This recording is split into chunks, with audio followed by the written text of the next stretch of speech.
Live. Hi, everybody. Welcome to our self-esteem, self-love, self-confidence Facebook groups. And we are really glad that you're here. We've been through this journey of not having the self-esteem, and we know what it, and today with Sandy, I always want to do that, Sandy and Sara, we wanted to talk about affirmations, and we've heard a lot about them, I'm sure, positive affirmations and how they can change your life. But I tell you, when I first heard about them 40 years ago from Louise Hay, my mind was in monkey mind. I was all over the place. I was like, healthy, I am prosperous, whatever. I didn't stick with it for very long. And today is that they have to be repeated. Repetition is key. You will have success if you follow some of the tips we're going to share with you today.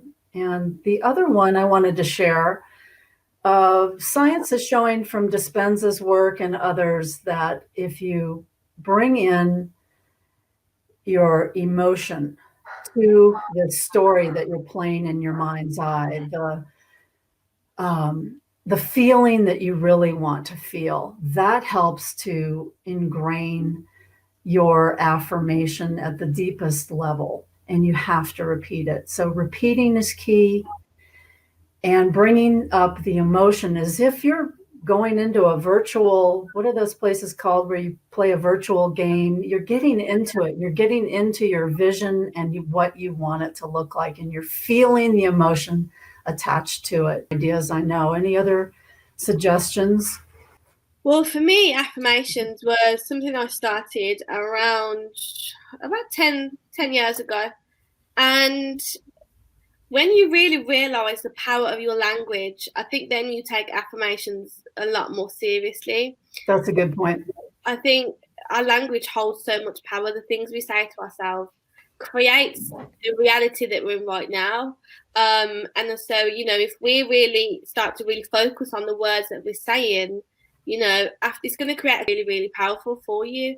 But what you said there about intention and emotion behind affirmations is so, so powerful. Really, and actually I did a live the other day in my group, and I talked about, instead of saying, I'm not good enough, I don't feel pretty today, negative things about yourself, say, I choose to feel like I'm not good enough today. I choose to tell myself I'm not pretty. Putting I choose to in front of a negative sentence, it gives you back your power a little bit. But I think thinking about, okay, what are the things that I want to say to myself? What are the positive things that I want to start reinforcing? What is the language I need to start speaking?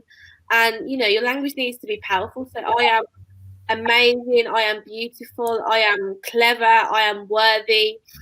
All of these with powerful intention and emotion behind it, they're going to create, newer pathways in the mind. And then the more you say them, the more it's going to become your natural default language setting. I think the first thing with affirmations is you have to be consistent with them. Like you said, just Judy, you have to be consistent with them. And I think to do that, you have to realize how powerful they are, and you have to kind of attach some truth to them. And that's why working on your belief systems, I think, beforehand is also, a great idea as well. Right. I agree with that, Sara.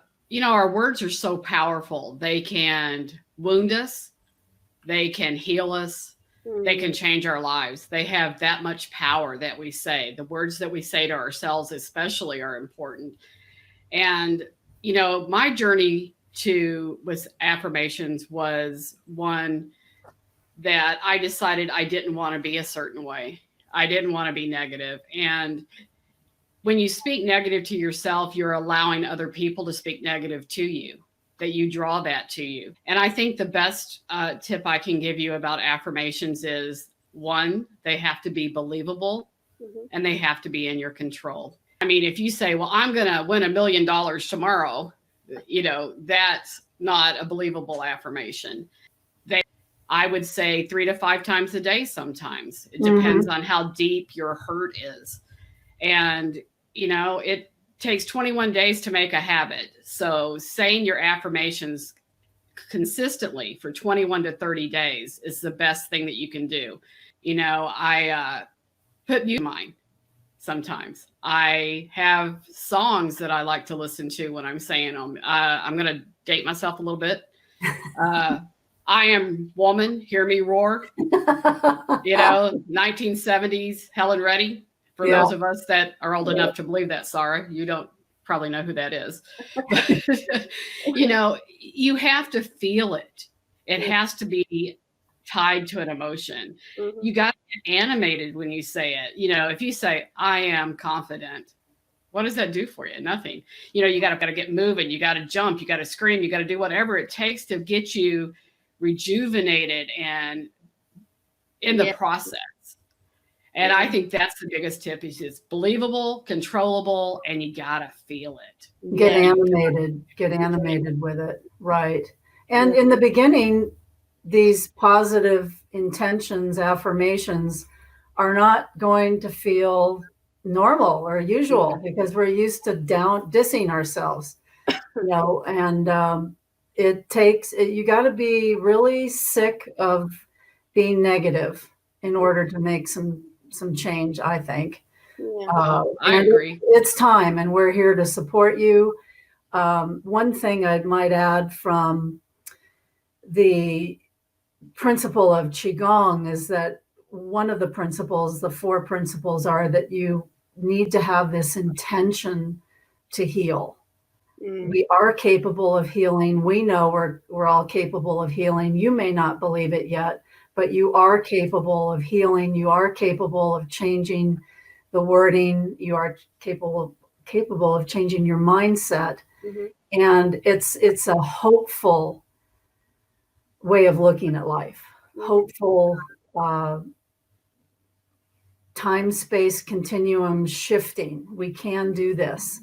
And those are some great tips. There was one other thing.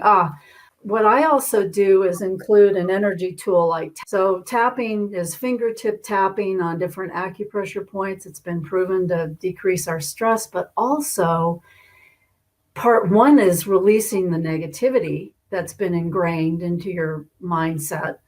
But part 2 is saying your affirmations. What do you want to have happen? What do you most desire? What's your vision for your life? And tapping them in is a physical way we can help ingrain them more quickly. So those are all good suggestions, I think. It is really, really powerful. I watched a video the other day. I can't remember his name. I can't remember the name. But basically what he did was he was trying to show the power of your language. And this coach was sitting in front of a guy and he said to this guy, right, I want you to close your eyes, put your arm out, one of your arms. And he said, I want you to remember a time where you felt really powerful, where you felt really strong, really confident. And this guy was pushing on his arm. When he felt empowered, his arm was sturdy, it wouldn't move. And then he said, now I want you to think of a time where you felt defeated, where you felt a little bit weak, where your confidence was lacking. And the strength in his arm it wouldn't hold up. It just went straight. The arm just went straight down when it was pushed on. And it was really powerful when I watched it because obviously, as coaches, we are all aware of how powerful our language is. But, exercises like that really just reaffirm it. And at the end of the day, you can't have an unhealthy kind of toxic vocabulary if you want to heal. We have to have a healing vocabulary and we have to start to be aware of the words we say are saying. A lot of the time we're not aware. We say things in jest. A lot of the time we say things just by not thinking about it, like it just becomes normal. Oh gosh, I look rough today. Gosh, I'm broke. We don't realise, gosh, what you're saying is creating this reality for you and it's reinforcing low self-esteem. So being aware of the language, that you're using. And with affirmations, I used to write them in lipstick on my mirrors, and I've definitely told clients to first thing in the morning when their alarm goes off, put an affirmation by the alarm so they see it first thing in the morning. That's great. And throughout the day, reminders popping up on your phone, just as long as you see them all the time, you need to start getting used to having a positive and seeing positive words. It's all really going to help if you commit to this. Sooner or later, a positive vocabulary is just going to become your default setting and your conscious and intentional thought because it'll just become more natural to you.